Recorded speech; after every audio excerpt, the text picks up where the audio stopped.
وَإِذَا سَأَلَكَ عِبَادِي أَنِّي فَإِنِّي قَرِيبٌ، محبوب جب میرے بندے آپ کی بارگاہ میں آ کے میرے بارے میں پوچھیں نا تو ان سے کہہ دینا میں ان کے قریب ہی ہوں، قریب ہی ہوں۔ دلیل کیا ہے؟ یہ جب بھی مجھ سے دعا مانگیں گے میں ان کی دعاؤں کو قبول فرماؤں گا، میں ان کے قریب ہوں، میں ان کے قریب ہوں۔ یہ جب بھی دعا مانگیں گے نا میں قبول کروں گا، میں ان کے قریب ہوں۔ اللہ تبارک و تعالیٰ کے بندے اللہ سے محبت کرتے، رب کی بارگاہ میں جھکتے، اس کو اپنے دکھ سناتے، اس کے پیارے محبوب صلی اللہ تعالی علیہ وسلم کا وسیلہ لے کے اس کے حضور حاضر ہو جاتے، پیشانیاں سجدوں سے روشن ہوتی۔ ہم نہ ہر چیز کے لیے وقت نکالتے ہیں، ہر چیز کے لیے، لیکن عبادت کے لیے وقت نہیں نکالتے۔ ہر شے آباد ہے، ہر شے، ہماری فیس بک بھی آباد ہے، واٹس ایپ بھی آباد ہے، ہمارے ٹویٹر بھی آباد ہیں، ہماری ہر چیز آباد ہے۔ سب سے کم آباد ہمارا مصلی رہ گیا ہے، سب سے کم۔ وہ لوگ اب ڈھونڈنے سے ملتے ہیں جن کی بغل میں مصلی ہوتا تھا۔ میرے بھائی آپ کتنا کو دنیا کے پیچھے بھاگو گے تھکا دے گی، کتنا دولت کے پیچھے بھاگو گے تھکا دے گی۔ آپ جب اپنی زندگی میں جمع تفریق کرو گے نا تو مرتے وقت احساس ہوگا کہ سارا کچھ تو لوگوں کے لیے کیا، اپنے لیے تو کر ہی کچھ نہیں سکے۔ اور ہم عبادت کے معاملے میں بہانے بازی بھی کرتے ہیں۔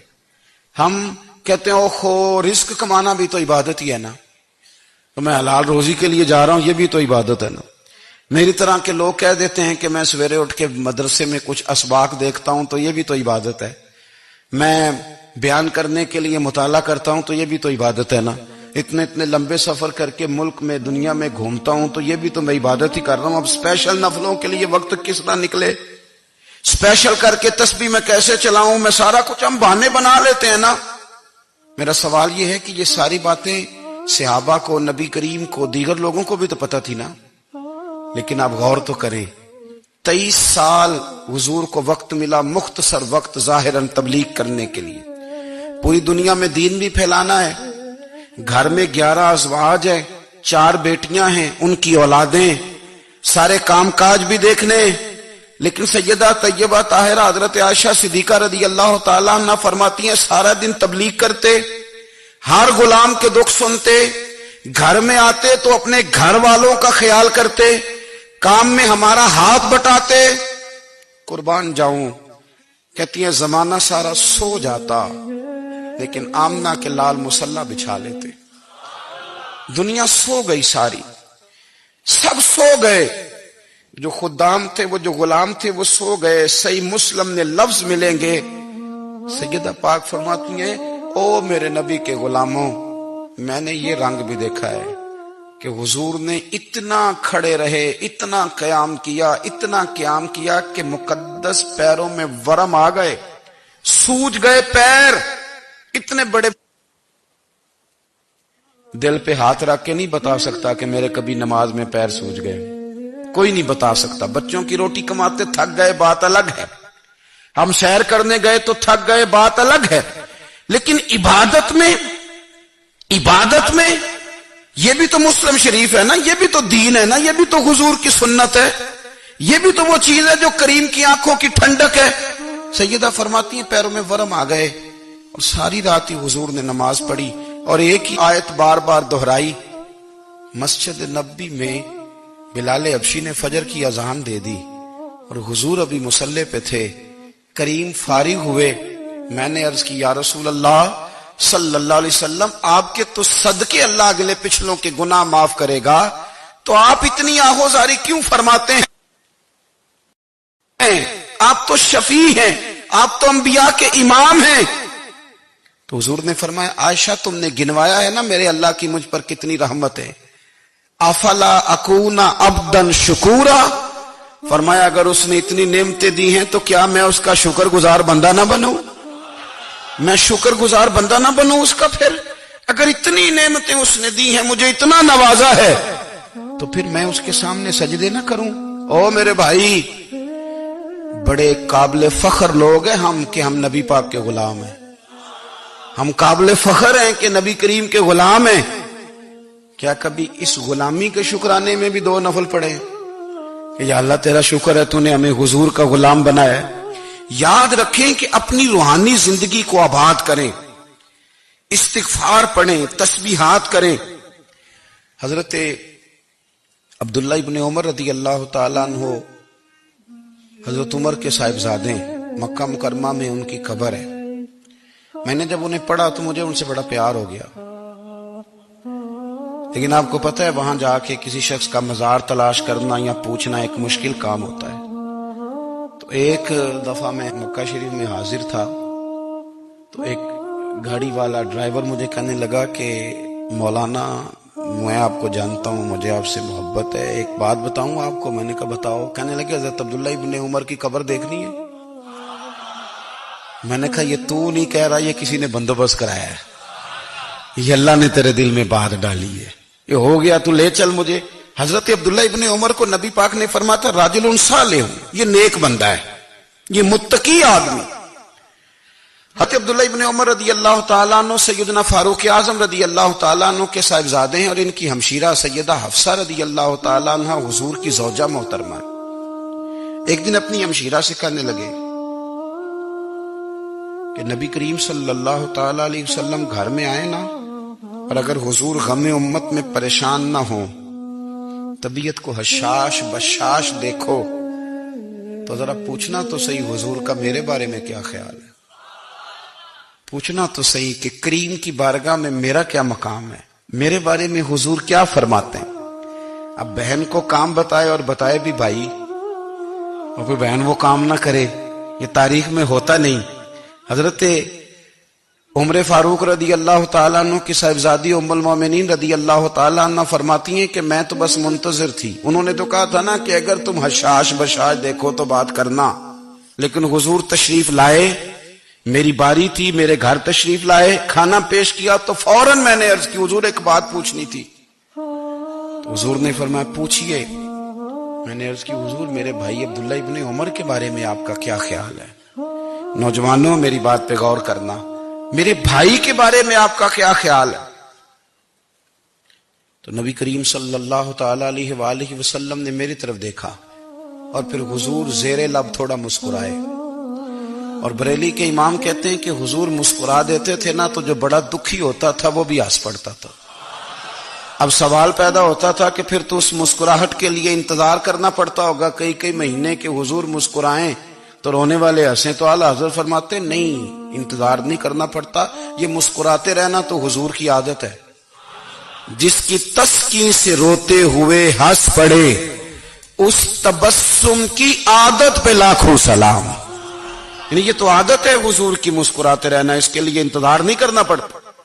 بھائیو آپ خیال رکھیں گے، غور کریں گے، حضرت عبداللہ ابن عمر رضی اللہ تعالیٰ عنہ کے بارے میں پوچھا تو سیدہ فرماتی ہیں کہ نبی کریم صلی اللہ تعالی علیہ وسلم نہ زیر لب مسکرائے اور فرمائے حفصہ تیرا بھائی ہے تو اچھا، لیکن میں نے سنا ہے کہ عشاء کی نماز پڑھتا ہے تو فجر تک سویا ہی رہتا ہے۔ او نوجوانوں، 10 بجے تک سونے کی بات نہیں ہوئی، 9 بجے تک سونے کی بات نہیں ہوئی، 11 بجے اٹھنے کی بات نہیں۔ حضور فرمانے لگے میں نے سنا ہے کہ عشاء کی نماز پڑھ کے سو جاتا ہے اور فجر تک سویا ہی رہتا ہے، اسے چاہیے کہ تہجد کے وقت اٹھا کرے، اللہ کی بارگاہ میں حاضر ہوا کرے، آہوزاری کرے، سجدے کرے، عبادت کرے، اٹھتا ہے اور فجر میں جا کے اٹھتا ہے۔ حضرت جناب حفصہ رضی اللہ تعالیٰ عنہ کہتی ہے میں نے جناب عبداللہ ابن عمر کو پیغام دیا اور میں نے کہا میرے جوان بھائی سن، نبی پاک نے فرمایا ہے تو اچھا پر تہجد میں نہیں اٹھتا، نفل نہیں پڑھتا۔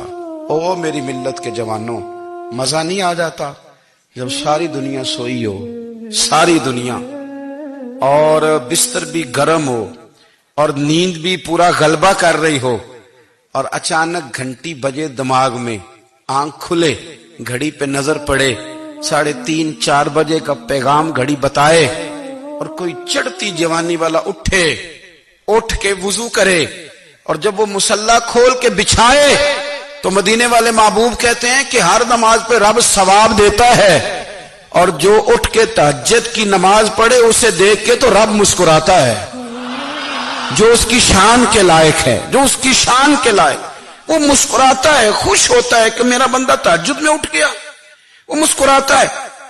کاش ہماری صبحیں کبھی اپنے مالک کے نام ہو جائیں، کاش کے صبح۔ حضرت ابو الحسن رحمت اللہ تعالی علیہ حضرت معاذ ابن جبل رضی اللہ تعالیٰ عنہ کے پاس بیٹھا کرتے تھے، فرماتے ہیں ان سے جو پیار بڑھا تو پھر میرا مصلی سے بھی بڑھ گیا۔ تابعی ہیں، فرماتے ہیں صحابی رسول سے محبت ہوئی تو ذکر سے بھی ہو گئی، پھر درود شریف سے بھی ہو گئی، محبت ان سے بڑھی تو پھر اللہ نے مسجد کا پیار بھی بڑھا دیا۔ آپ فرماتے ہیں کہ میری ہر وقت طبیعت چاہتی تھی کہ بس اللہ اللہ کروں، بس اللہ اللہ کروں، بس نہ میں ذرا تھوڑی جان چھڑاؤں لوگوں سے، کو 10 منٹ ملے تو میں کو 4 نفل پڑھ لوں، میں تھوڑا سا نہ بچوں لوگوں سے، اور مجھے تسبیح ملے تو میں نہ کچھ 400-500 دفعہ استغفار پڑھوں، سبحان اللہ، الحمدللہ، اللہ اکبر، لا حول ولا قوت الا باللہ، میں نہ تسبیحات پڑھوں۔ فرماتے ہیں کہ بچے تھے گھر میں 6-7، غربت تھی، کام ملتا کوئی نہیں تھا، اور میں کام چور نہیں تھا، کام ڈھونڈتا تھا، پر اللہ کی قدرت کے کام نہیں ملتا تھا۔ فرماتے ہیں کہ میں نے ایک دن اپنی اہلیہ سے کہا کہ آج میں پھر جاتا ہوں کام ڈھونڈنے، تو میری بیوی بڑی فرما بردار تھی، پر اس دن نہ غربت کے ہاتھوں تنگ آ کے کہنے لگی آج نانا کوئی تو چیز لے کے آیا، تو مجھ سے بچوں کی بھوک نہیں دیکھی جاتی، یہ سب روگاں دا روگ محمد جس دا نام غریبی، کنڈ بلا کے لنگ جاندے نہیں دوست یار قریبی، آج نہ کچھ لے کے آیا تو میں بچے لے کے چلی جاؤں گی۔ شیخ فرماتے ہیں کہ میں بڑا پریشان گھر سے نکلا، پر میں نے صبح سے لے کے زور تک کام ڈھونڈا، کام ملا کوئی نہیں، تو میرے دل میں خیال آیا چلو کام نہیں ملتا تو اللہ اللہ تو کرے نا، چلو بندوں کی مزدوری نہیں ملتی تو رب کریم کی عبادت ہی کرتے ہیں۔ فرماتے ہیں کہ میں نے نا فرات کے پانی سے وضو کیا، نہر کے، شدید دھوپ تھی، ساتھ ریت تھی اور ریت تپ رہی تھی، میں نے اپنا رومال وہیں مصلی کے طور پر بچھا لیا، اور فرماتے ہیں کہ زور سے لے کر عصر تک نماز پڑھی، دھوپ بھی پورے زور پہ، پر میرے سجدے کا ذوق بھی پورے زور پہ۔ فرماتے ہیں سورج بھی چمک رہا ہے اور رب کی عبادت کا ذوق بھی پورے زور پہ، میں سجدہ کروں تو پھر میرا اٹھانے کو جی نہ چاہے۔ میرے استاد لکھا کرتے تھے، یہ ان کا شعر ہے، وہ کہا کرتے تھے مجھے سوز دے، مجھے ساز دے، اور مجھے نیم شب کا نیاز دے، دم سجدہ خود کو میں توڑ دوں، مجھے ایسا ذوق نماز دے، اور میں تیری بہار کا پھول ہوں، میں کھلا بھی ہوں تو تیرے لیے، مجھے میری شاخ سے توڑ لے، مجھے اپنی زلف کا ناز دے۔ بھائی فرماتے ہیں کہ عصر تک میں نے نفل پڑھے، دل ڈھلنے لگا، عصر کی نماز پڑھی اور میں وہاں سے چلا۔ اب میں جب نکلنے لگا تو دل میں خیال آیا کہ چھوٹی چھوٹی دیواریں ہیں گھر کی، بغیر کچھ لیے جاؤں گا تو بیوی دور سے دیکھے گی تو شور کرے گی کہ پھر خالی ہاتھ آ گیا ہے۔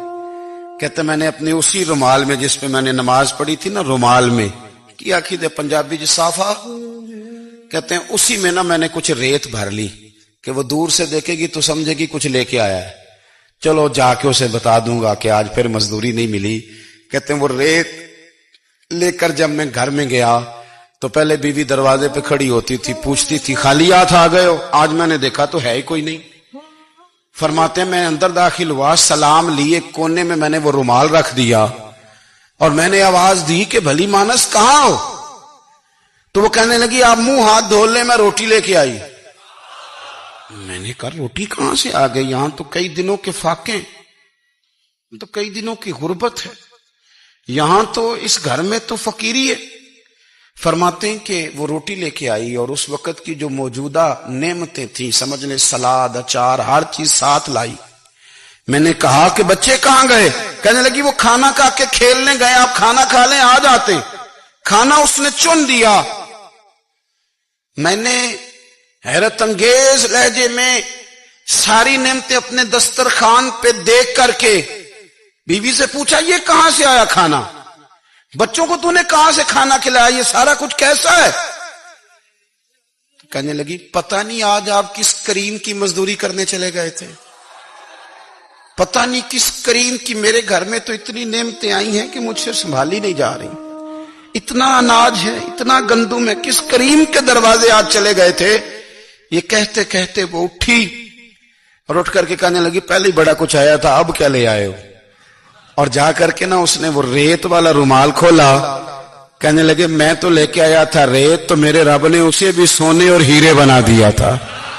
جب آپ کی توجہ اللہ کی جانب، میرے نبی پاک صلی اللہ تعالی علیہ وسلم نے فرمایا ہر چیز اپنے رب سے مانگ، ہر چیز مانگ، ہر چیز مانگ۔ یا رسول اللہ کیا کچھ؟ میرے محبوب نے فرمایا تیرے گھر میں نمک بھی ختم ہو جائے تو وہ بھی اپنے رب سے مانگا کر، تو مانگنا وہ تجھے دے گا، تو اس کی بارگاہ میں کشکول طلب دراز تو کرنا۔ اور ترمذی شریف میں عجیب لفظ ہیں، رسول کائنات نے فرمایا، رب کریم فرماتے ہیں جب میرا بندہ ہاتھ اٹھاتا ہے نا تو مجھے حیا آتی ہے کہ میں خالی کیسے لوٹا دوں اس کے۔ اتنے بڑے بادشاہ کی بارگاہ میں دعا کی بڑی طاقت ہے۔ میرے نبی پاک نے فرمایا دعا مومن کا ہتھیار ہے، دعا مومن کا، دعا مومن کا۔ حضور نے فرمایا تقدیر کو سوائے دعا کے کوئی چیز نہیں بدل سکتی، دعا مومن کا ہتھیار ہے، یہ کافر کے پاس کوئی نہیں، یہ ہتھیار ہے مومن کا۔ اللہ کرے آپ کو سمجھ آئے، پھر سنیں، کئی بار کہہ چکا ہوں یہ ہتھیار ہے۔ کافر کے مقابلے میں جو تیرے پاس سب سے بڑا ہتھیار ہے وہ دعا ہے۔ دعائیں کرانی چھوڑ دی، کرنی چھوڑ دی، لینی چھوڑ دی۔ حضرت سیدنا انس بن مالک رضی اللہ تعالیٰ عنہ فرمایا کرتے تھے میں نے وہ رنگ دیکھا ہے جب حضور دعا مانگتے تھے اور حضور کی مقدس آنکھوں میں آنسو بھی ساتھ ہی بہا کرتے تھے، میں نے وہ انداز دیکھا۔ بھائی اپنا مصلی کا، عبادت کا، وظائف کا، اللہ اللہ کا سلسلہ اس کو مضبوط کرے، اپنی دعاؤں کے تعلق کو مضبوط کرے۔ دعائیں بڑے انقلاب برپا کر دیتی ہیں۔ ہم تھوڑے تھوڑے نا جب سے خشک ہوئے ہیں نا، خشک، اور میری تو جماعت ہی صوفیاء کی جماعت تھی، ہم تو داتا علی اجمیری کی جماعت سے، ہم تو خواجہ اجمیری کی جماعت سے، ہم تو شیخ احمد فاروق سرہندی کی جماعت سے، ہم تو صوفیاء کی جماعت۔ ہماری جماعت نے بھی وہ تعلق جو ہمارے بزرگوں نے بنایا تھا۔ بزرگ اللہ کے قریب کیسے جاتا ہے؟ تو ہمارے یہاں نا بہت سارے لوگ کہتے ہیں جی نظر ہو گئی تو کام ہو گیا۔ بھائی جو بخاری مسلم میں طریقہ ہے نا اللہ کا قرب پانے کا وہ تو نفل ہے۔